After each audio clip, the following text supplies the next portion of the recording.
Really busy, but some free time it looked like on Sunday you were watching some of the football games, tweeting about them. So what did you think about that Vikings?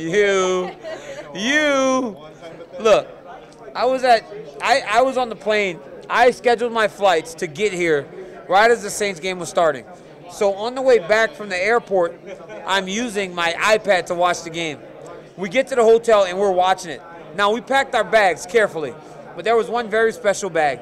It was the bag with my Breeze jersey and my son's Michael Thomas jersey, my wife's clothes and my daughter's clothes. And we were going to Philly from here on Sunday morning. We were ready. And we're 10 seconds from it. And this is why, look, if you have kids, don't let them watch sports. It's too up and down. My son's sitting face backwards in his chair watching the last 30 seconds. Every time the ball hits the ground, he's like, oh, yes, he's 6. Then that shit happens. The miracle in Minneapolis. And my poor innocent boy goes, what? No. What? Gets up, leaves my room, and goes into his mom's room. I notice him leaving, but I can't really help him because I'm losing my.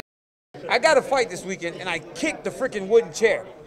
Boom! How does that happen? I fall on the ground like a kid throwing a fucking hissy fit. I'm on my belly going, how does that even happen? Oh, my God. Oh, my God. Then I go into the room, and I'm about to cry. I'm like, oh, I'm actually about to cry. You realize, like, sometimes you watch this, and you're like, am I about to cry? And I was like, I'm actually about to cry. I gathered myself after like 15 minutes to go check on my son. The boys in the room pissed off. Tears welled up in his eyes because that game. I was like, man. And then I'm talking to my producer from Fox, and I go, you see, Steve? I go, Steve, that's why you can't let your kids watch sports, because of that. He goes, I'm going to tell you something. I said, what? He said, tell little Daniel that it could never be worse.